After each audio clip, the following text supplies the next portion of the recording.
Class 11th ऐच्छिक हिंदी अंतरा भाग 1 से कवि पद्माकर जी का ये तीसरा कवित छंद है। भौरन को गुंजन बिहार वन कुंजन में, ये तीसरा कवित छंद है। और इसमें जो कवि रीतिकालीन कवि पद्माकर जी का कहना है कि जो वर्षा ऋतु के मनमोहन सौंदर्य का यहाँ उन्होंने बहुत ही सुंदर चित्र प्रस्तुत किया है, जिसमें वर्षा ऋतु में किस तरह प्रेम की सरसता और प्रेम की भावना उत्पन्न होती है। और यहाँ पर जो कवि पद्माकर जी हैं उनका कहना है कि वर्षा ऋतु के सावन मास में जो प्रेम पूर्ण झूलना बहुत ही अच्छा लगता है। ऐसा लगता है कि मानो मेघ जो बादल के स्थान पर आँखों से प्रेम बरस रहा हो।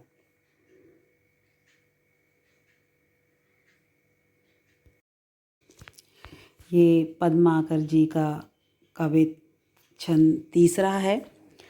इसे भी हम एक सुर और लय के साथ गाएंगे, क्योंकि इसमें एक संगीत है, गीयता है, लय है। तो इसका हम कविता पाठ करेंगे। भौरन को गुंजन बिहार वन कुंजन में, मंजुल मलारन को गावनो लगत है। कहें पद्माकर गो मानऊ ते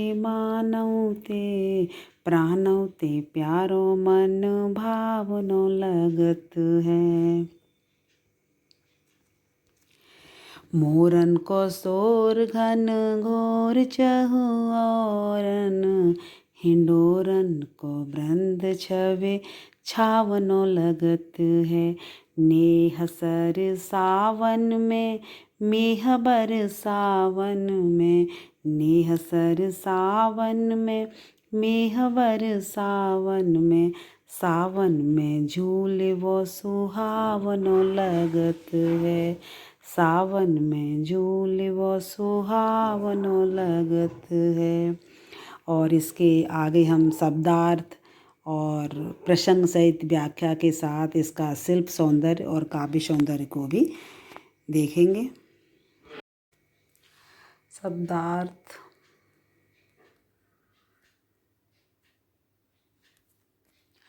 भौरन मीन्स भौरों का, गुंजन गुंजार करना, कुंजन बाग बगीचों में मोरे गुंजार करते हैं। मंजुल सुंदर, गावनो गाना, गुमानहु गुमानहु होता है अभिमान पूर्ण रूठ जाना, मानहु मानना, प्राणहु ते प्यारो मीन्स प्राणों से भी प्यारा लगना, मन भावनो मन को अच्छा लगने वाला, मोरन मोरों का, शोर शोर, चहु ओरन मीन्स चारों ओर, हिंडोरन झूले, वृंद समूह झूलों का समूह,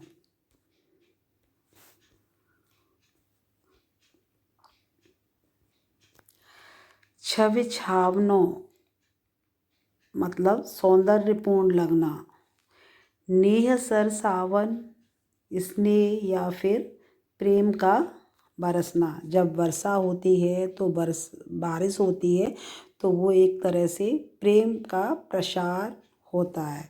मेह बरसावन बादल का बरसना, सुहावनो सुंदर लगना। ये शब्दार्थ हुए। आगे है आपका प्रसंग सहित व्याख्या और काव्य सौंदर्य। प्रस्तुत कवित छंद हमारी पाठ्य पुस्तक अंतरा भाग 1 से लिया गया है। इसके कवि पद्माकर जी हैं। इस कवित छंद में उन्होंने वर्षा ऋतु के सौंदर्य का वर्णन करते हुए कहा है कि भोरन को गुंजन बिहार बन कुंजन में, मंजुल मलारन को गावनो लगत है। जो भौरों का जो गुंजार है वो बाग बगीचों में बहुत ही सुंदर लग रहा है। मंजुल मीन्स सुंदर, मलारन मलारन होता है ये राग मल्हार की तरह, गावनो मीन्स गाना अच्छा लग रहा है। भौरन का गुंजन, भौरन मीन्स भौरों का, गुंजन गुंजार, बिहार वन कुंजन में बाग बगीचे झाड़ियों में जो भौरे गुंजार कर रहे हैं तो उनका जो गुंजार है वो एक राग वर्षा ऋतु में राग मल्हार की तरह बहुत ही सुंदर लग रहा है। कहें पद माकर गुमानहु ते मानहु ते, प्राणहु ते प्यारो मन भावनो लगत है। तो यहाँ पर कवि पद्माकर जी कहते हैं कि जो मेरा प्रियतम है, एक प्रेयसी के लिए वो चाहे गुमान करे, मतलब वह एक हम के साथ अपने ऊपर एक रूठ भी जाए गुमान करते हुए या मान जाए तो भी वो उसे अपने प्राणों से भी प्यारा लगता है और मन को भाता है, वो मन को भी अच्छा लगता है। अभिमान करते हुए रूठ जाए या माने फिर भी वह प्राणों से भी प्यारा लगता है और मन को भावने वाला लगता है, मन को अच्छा लगता है। इसके आगे यहाँ कवि कहते हैं कि मोरन को सोर घन घोर चहु ओरन, हिंडोरन को वृंद छवि छावनो लगत है। कि मोरों का जो झुंड है वो वर्षा होने पर चारों ओर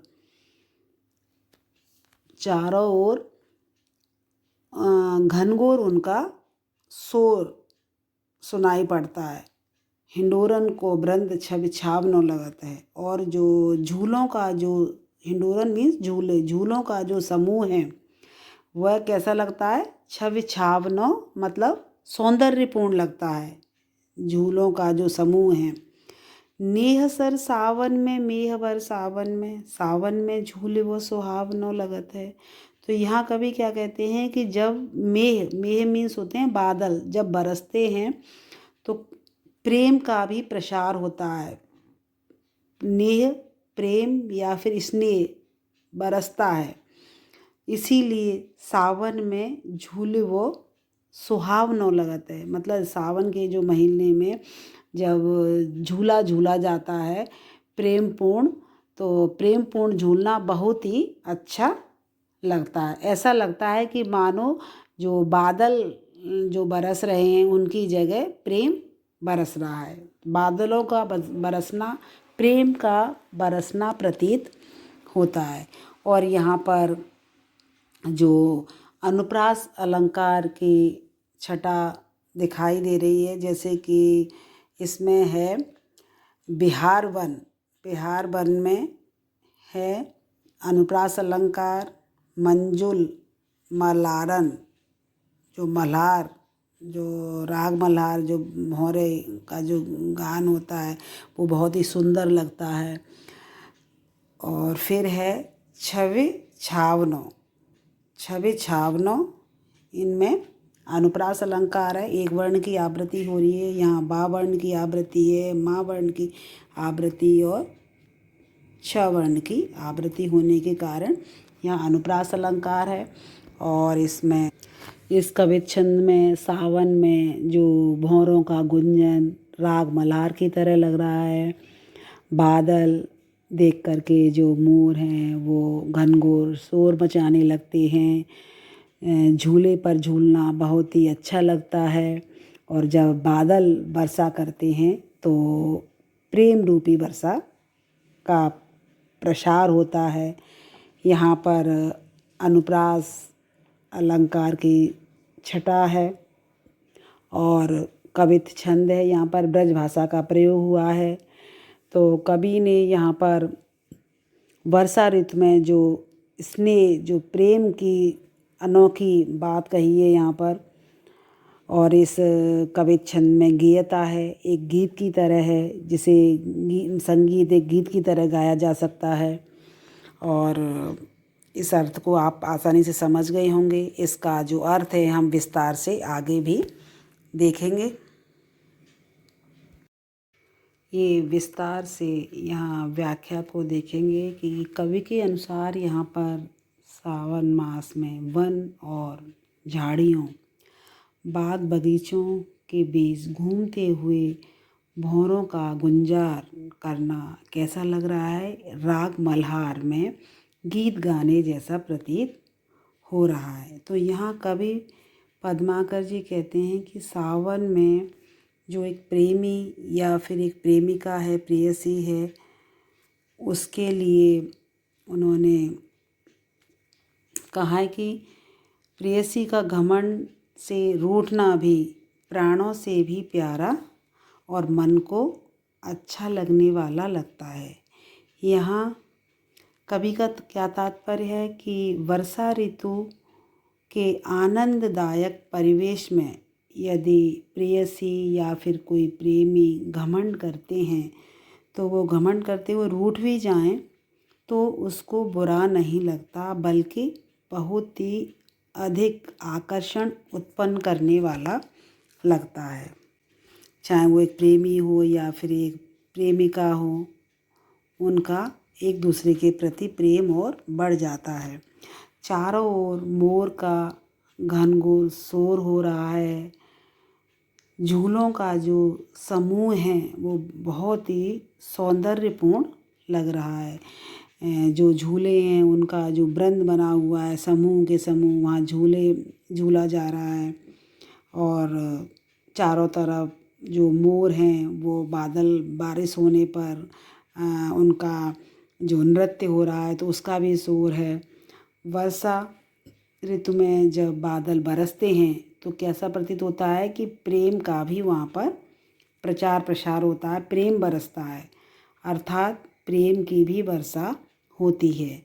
वर्षा ऋतु के महीने में प्रेम पूर्ण झूलना भी बहुत ही सुंदर लगता है।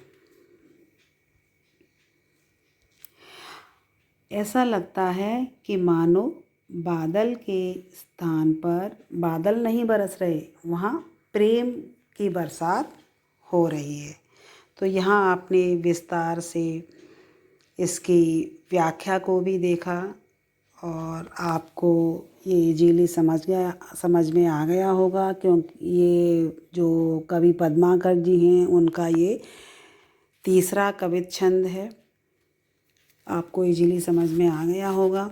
इसके भी हमने पहले MCQs का भी वीडियो दे रखा है, उसे भी आप देख सकते हैं। धन्यवाद।